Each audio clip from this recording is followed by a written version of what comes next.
Hey everyone, I got a written request in from Isaac in Indiana who wrote in, "Hey Ian, can you please do a rant on dating methods?" Sure, Isaac, I'm glad to help you out there. As you know, I'm personally still a Christian guy looking for a young Christian lady. My favorite dating method is ChristianCafe.com, the online Christian dating site. Go there, you can fill out a profile, you can let the computer do a match for you, or you can do your own searches, and maybe write the lady a letter saying, "Hey, how about you and I do Tim Hortons, eh?" And you could... What do you mean you don't think that's what he's talking about? Isaac? What? He wants to date a rock? I don't think I can help him much. Oh, you mean like get an age of a rock? Like radio dating methods. Oh, yeah, I can help you out with that too, Isaac. Isaac is referring to radio dating methods. Now, this is a really complicated subject, so you're going to want to put on your thinking cap. Now, for you conspiracy theorists out there, a good quality thinking cap should fit comfortably underneath your tinfoil hat. However, if I may make a suggestion, not only does it guard against EMF, EMP, and unwanted government mind-reading technologies, it also doubles as a hard hat. Radio dating methods are based on radioactive decay. For example, uranium is a radioactive element. It's so heavy it's actually a little out of balance. So every once in a while it throws a particle off. This is called radiation. Now, uranium-238, for example, then turns into thorium-234. Thorium is the daughter element. But thorium is also heavy and unstable, so eventually it throws off a particle and turns into protactinium. Protactinium is also unstable, throws a particle off, and turns into another form of uranium, which then turns into another form of thorium, etc., etc. Eventually, all of this breaks down into lead, which is a stable element and doesn't turn into anything else. We can measure in a lab how long it takes for each of these breakdowns to occur. So, theoretically, we can take a look at a rock, examine the ratio of parent to daughter radioactive elements, and get a rough time scale and even be able to guess as to how old that rock is. But these radio dating methods invariably give ages of millions to billions of years. The Bible says the earth is only 6,000 years old. So do these radio dating methods contradict the biblical account of creation and the age of the earth? In short, no. Take, for example, the Uinkaret lava flows which flowed into Grand Canyon. These rocks were dated using a battery of radio dating tests. 6 different potassium argon tests were run, getting ages of between 10,000 years old to 117 million years old.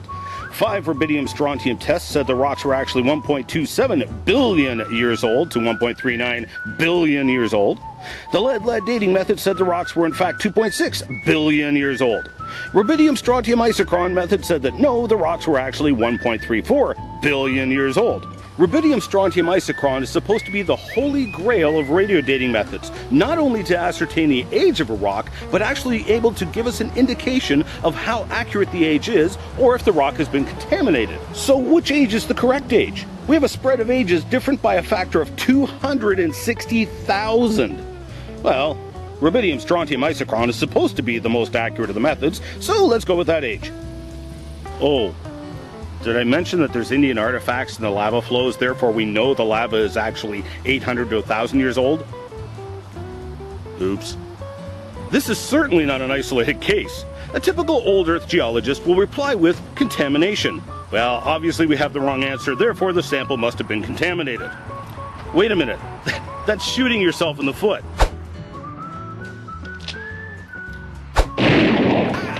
The only reason you are claiming contamination is because we found out the actual age of the rock based on archaeology after the fact. How about all those rock layers that we can't verify the age of? That you've assigned an age of millions, perhaps billions of years to? How can we trust those ages? The bottom line is, we can't. In fact, multiple modern lava flows have been dated using radio dating methods, and invariably they came back with ages of millions to billions of years. Obviously something is horribly, horribly wrong. And by claiming contamination after the fact, you just demonstrated how quickly and easily you are willing to reject your own dates based on the scientific methods of radio dating, which give rock-solid ages. Wait a minute. Are the dating methods reliable or not? Talk about shooting yourself in the foot.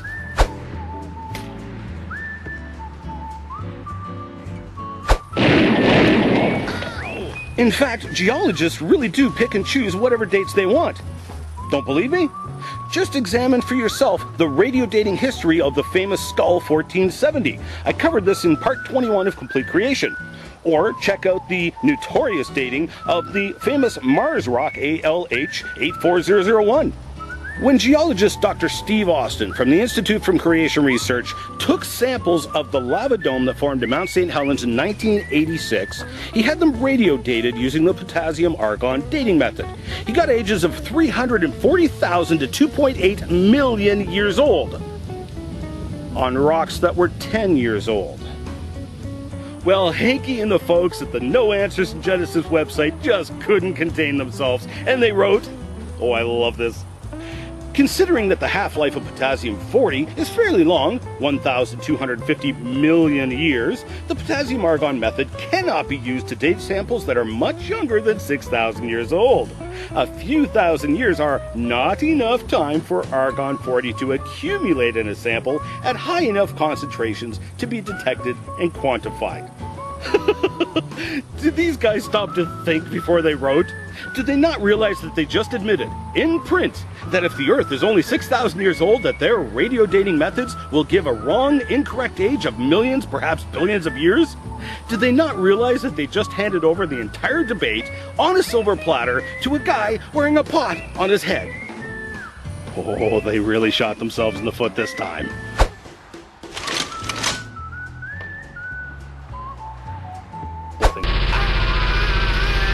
Plus, their claim gets more and more preposterous when you examine it. They said there was not enough time for argon to collect. Well, actually, that wasn't the problem. That's like saying this glass of water actually only has 1 drop of water in it. But the amount is so small that our scientific equipment, which is insanely expensive, can't read that small an amount. That's why it shows the glass falsely as being full when in fact it only has 1 drop. What school did these guys go to? If your scientific equipment can't read that small an amount, it's going to read an amount of 0, not a full glass. If the potassium-argon method really worked, then it should show an age of 0 for the Mount St. Helens rocks, not many, many, many millions of years old. You've got it backwards, guys. Lastly, Hanky just admitted in print one of the subtle assumptions you never hear about in radiometric dating, the assumption that the rock is millions of years old. Another subject you never hear brought up with radio dating is calibration. When a scientific method is developed, it is calibrated using known benchmarks. Well, when radio dating was invented, it was calibrated using the ages assigned to the rocks by evolutionary theory. Ages that were arbitrarily assigned. For example, in 1905, we knew that the dinosaurs were 8 million years old. In 1927, we knew that the dinosaurs were 30 million years old. In 1941, we knew that the dinosaurs were 150 million years old. Just as the ages of the dinosaurs and the rock layers that are in have changed over the years, so have the ages of the radio dating methods used to date those rocks. It's changed right along with our knowledge and what we know about the age of the rocks. If the radio date does not line up with the evolutionary assumptions, the radio date is assumed to be incorrect and it is thrown in the garbage. Radio dates are cherry-picked. It's just part of the system. In fact, in what has to be the ultimate irony, we can calibrate the radio dating methods.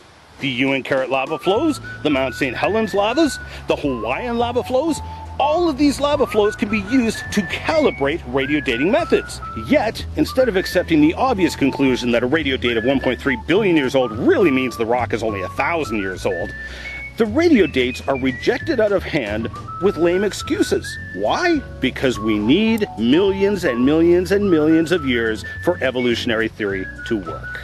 In fact, in my debate with Dr. David Kowarner from Northern Arizona State University, I had challenged him and offered to drive all the way down to Arizona so that he and I could take a sample of the Uinkaret lava flows and put it through any radio dating test he wanted in order to calibrate and test the system. He declined. Could it be because he already knows that any radio dating method he uses is already going to produce an age which is incorrect by millions or billions of years? Look, you can call radio dating methods anything you want, as long as you don't use words, like reliable, trustworthy,